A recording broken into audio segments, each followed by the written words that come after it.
Hembankan sotong lagi, Wak.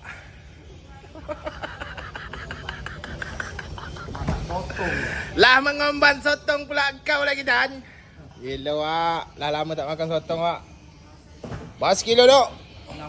60. Dapat berhutang 2 hari, Wak.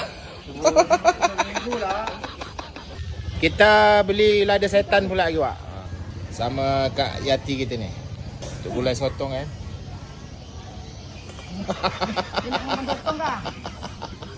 Hembankan kuali.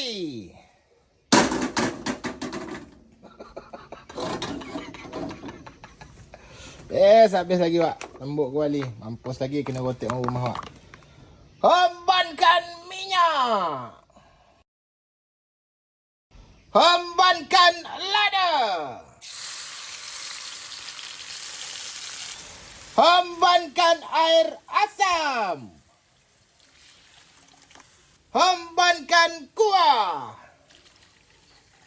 Hembankan daun kunyit. Hembankan mecin. Hembankan garam. Jadi macam itulah, Wak, modelnya kalau saya masak sotong tu. Sotongnya paling kendian saya hombankan, Wak. Sebab apa? Tunggu kuahnya sampai masak, Wak. Hembankan sotong.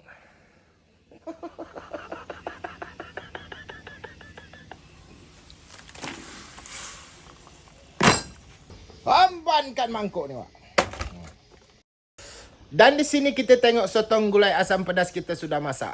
Gila. Menyala, Wak.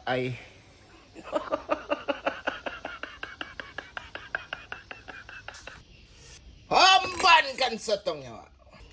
Hembankan kuahnya, Wak. Bismillah.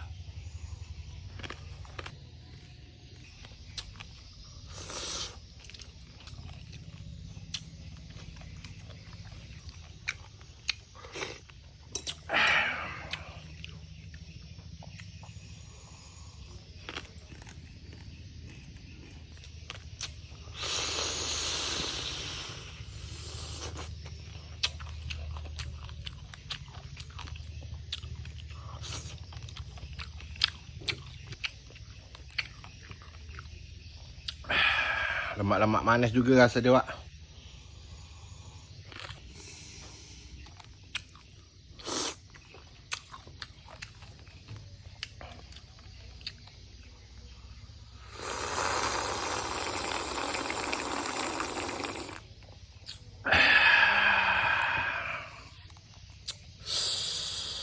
Gila, Wak.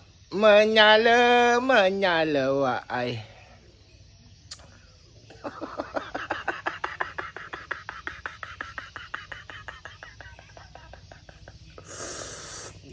Gila, asam nyeruk kuah. Mulalah miang kepala kuah.